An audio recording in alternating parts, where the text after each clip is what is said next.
Very nice. I think you can go faster. Now keep it up as I present to you once more, Mistress Leo.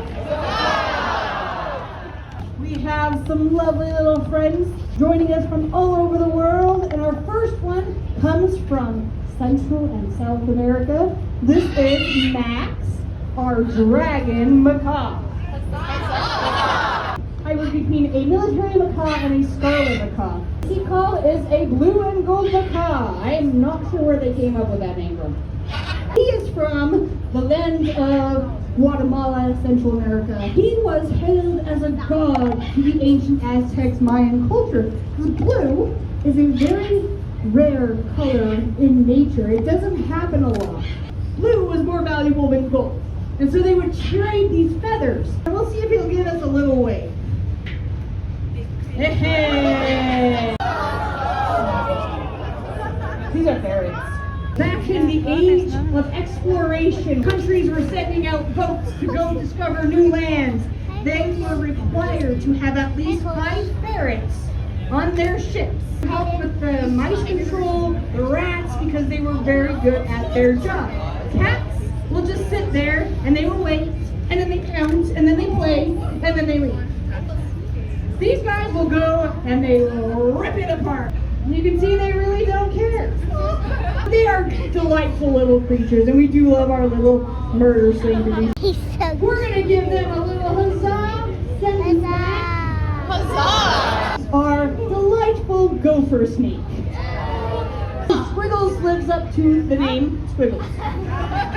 You might think, oh, that's kind of a dangerous looking snake. He pretends to be a rattlesnake because gopher snakes are basically harmless unless you are a mouse. They'll even coil up like a rattlesnake. They will shake their tail like a rattlesnake would. There's no rattle on his tail, but they'll shake it anyway. And then if all else fails, they'll strike. They don't have things, and so they do like little So, hopefully the animal that wants to keep them gets scared away before that happens. We, however, think he's adorable. This is our black and white Argentinian Tegu. Now, if you look at those adorable little cheeks, we first thought, but we decided this is a fantasy land. We're going to name him after our favorite dragon. So we named him Trogdor.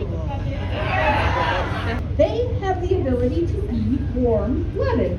Most reptiles are cold-blooded. They can't regulate their body heat.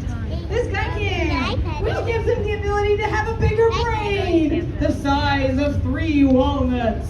What do you think of the lizard? Is there just one animal that I can pet? No, we're just looking at him every day. This is Pepper. So cute, I just want to pet it. You should show her. You can see how she's got a tiny little body. Little can of soup. That's the size her body is. Everything else is like feathers. I do call them barn owls because they hunt and kill barns. So that is actually why barns are an endangered species, because barn owls have been taking them apart for decades. What else lives in barns? Nice. That's McDonald's for them. They can lay their eggs on the hay that is in these barns. They don't build nests. They just lay their eggs. A Siberian eagle owl. He comes from the frozen tundras of Russia. We gave him the Russian name of Loshka. Now he's got those little horns. Those are just feathers. They're not horns, they're not ears. His ears are underneath all of those feathers. And one is pointing up and one is pointing down. So he's got 3-dimensional hearing. So it's kind of like you have your eyes closed and somebody's crinkling a Taco Bell wrapper and you know exactly where your food is. Another thing that people say about owls is they can turn their head all the way around. Now that seems really impressive until you realize that all birds can turn their head backwards. All of them. You have seen it. You go to the park, the ducks, and you see Emily over here. She will show you the way out. And thanks for coming.